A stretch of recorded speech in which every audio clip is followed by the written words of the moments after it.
Today we're gonna look at this Yashica MF1 Supreme Edition. It was sold in the Supreme website at $68. As with other Supreme products, it got sold out quickly because of very limited supply. Now it's available on eBay at around $150. Is it worth it? Probably not, because the ordinary MF1 is being sold at only $40 approximately. In other words, I have paid over $100 extra for the Supreme brand. But since there are a lot of Supreme fans out there, I might be able to sell it to someone else for the money I've spent.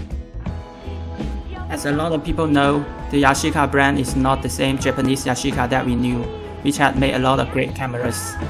Yashica was owned by Kyocera, but they ceased production of any camera after 2005, so it was a dead brand for decades. In 2015, the Yashica brand was acquired by a Hong Kong company.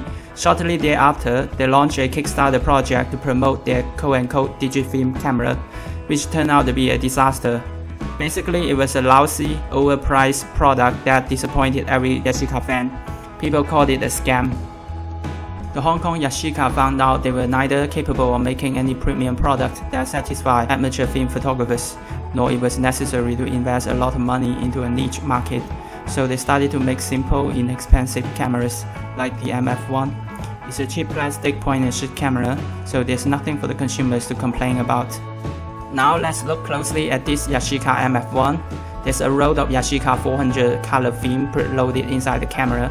As far as I know, the film is Kodak Ultra Max in a new canister.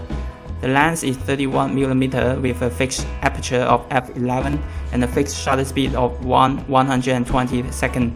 So it's basically a disposable camera, except it's not disposable. You can use it over and over as long as you put new films into the camera. You can use a camera without battery. Battery is only used for powering the flash. There's only one button on this camera, which is the shutter button. That's why we call it point-and-shoot camera.